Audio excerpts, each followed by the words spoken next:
Killer Klowns from Outer Space is not a very good movie. Most of the characters are very plain and the acting is not very good. The plot isn't anything deep, it's extremely cheesy, and I'd say it's the definition of an 80s B-movie horror. And I love it. It's weird, a lot of the fun from this movie is due to it being the dreaded case of so bad it's good. However, there are some things I genuinely like. Like, the animatronic heads look really good. They really went all out with the design of the clowns. They really feel like otherworldly beings mimicking clowns rather than actual clowns. And the sets, while not exactly scary, look pretty cool and match the movie's aesthetic perfectly. Clearly a lot of time was put into the practical visual stuff in the movie, which more than makes up for the dated CGI. I also like how this movie doesn't care one bit about feeling realistic, and it'll do absolutely anything as long as it's interesting enough. And with a movie titled Killer Klowns from Outer Space, what were you really expecting? A realistic drama? The film opens with a soundtrack that immediately tells you what you're getting into.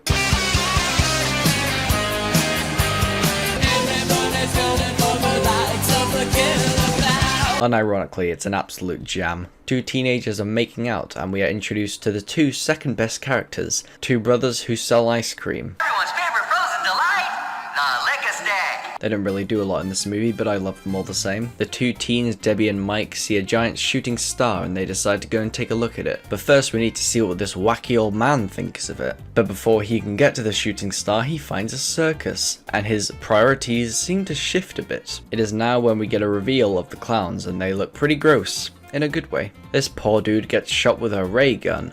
What does it do?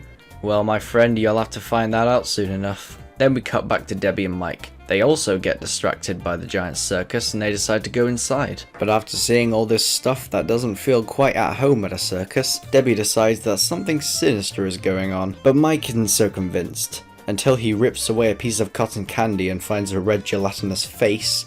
Yummy. It is then when they are chased by a clown being shot with popcorn. Popcorn, why? Popcorn! Because the clowns, that's why! Yeah, you know, popcorn guns. You know, like a clown does. So they decide to go to the police, and that goes just as well as you'd imagine. It is then when we meet the best character, Officer Mooney. Killer Klowns from outer space. What, we some kind of suicide squad? But the younger officer, David, is willing to hear them out. Maybe it's because he believes them, or maybe it's because he's the ex of Debbie. But after he sees that the circus is no longer there, Mike is quickly arrested. Now it's time to see what the clowns are up to as they're roaming free. Some poor innocent guy is just enjoying a puppet show when an 8-foot tall clown stands up and shoots him. And it is now when we get confirmation of what these ray guns do.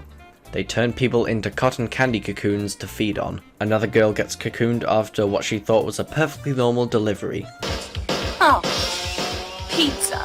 I mean, what would you say in this situation? They say not to take candy from strangers, well this movie taught me not to take pizza from clowns. A gang member gets his head knocked off by a little clown with boxing gloves. Meanwhile, David now believes Mike and Debbie, after seeing a cotton candy mess with the remains of a person inside. Next we get a fun scene of a clown in an invisible car, ramming into a very much visible car. Yeah, you can imagine what happens to this poor sod. Next we see a shadow puppet show end in a way which I wasn't expecting, yet I wasn't surprised. But you've got to wonder how the physics of that works, right? Next we see my favourite character arrest one of the clowns, in a scene which I can't tell is supposed to be comedic, but it really is. But sadly, Officer Mooney meets his very tragic end. Later we see his corpse being used as a puppet to talk to David. Gross. But don't worry, as David shoots the clown in the nose, causing him to explode. Then we see Debbie get attacked by mini clowns that have grown from the popcorn. She fights them off, but then real clowns arrive and trap her in a big ball for some reason. Next we get the most memorable scene of the film. An amusement park guard is met by a group of pie-wielding clowns, and he just casually drops the most iconic line. What are you gonna do with those pies, boys? That should be what the movie was called. You know what they're gonna do? They're gonna melt your entire body down, that's what they're gonna do. We cut back to David and Mike rescuing Debbie from the balloon. Now of course we gotta see how the clowns are feeding on these people. How, you may ask?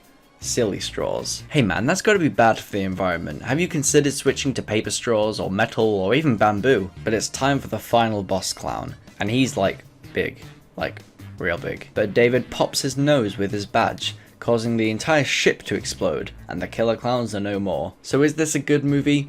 No. But is it the most enjoyable killer clown movie?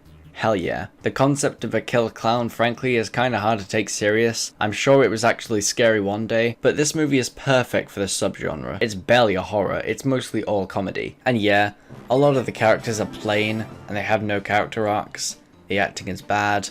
Some of the writing gets pretty lazy, but sometimes you don't want to watch a good, well-written horror that's thrilling in every way, has loads of good character writing and psychological elements. You just want to watch something dumb and fun. It has a ton of flaws, but who really cares? It feels like the movie itself doesn't even care about its flaws. In a weird way, you can sense the passion coming from it. This was the Chiodo brothers' first directing ever, them being only known for their puppet work in things like Team America and Ernie is Scared Stupid. So it's no surprise on how some of the writing isn't perfect, but the visuals are on point. Other things I genuinely liked was the pacing works surprisingly well for a movie like this. Pacing is a hard thing to get right. I mean, I don't know how to do it. So for a duo of non-director directors, they did a fantastic job. And even though some of the acting was rough, it still looked like they had a fun time shooting it. Officer Mooney is such a funny, over-the-top character stereotype. The way he just ignores every call is like the mayor from Jaws on crack. The concepts are super dumb, yet wacky and incredibly charming. Popcorn eggs, sentient balloon dogs, killer shadow puppets, invisible cars, acid pies, evil party blowers,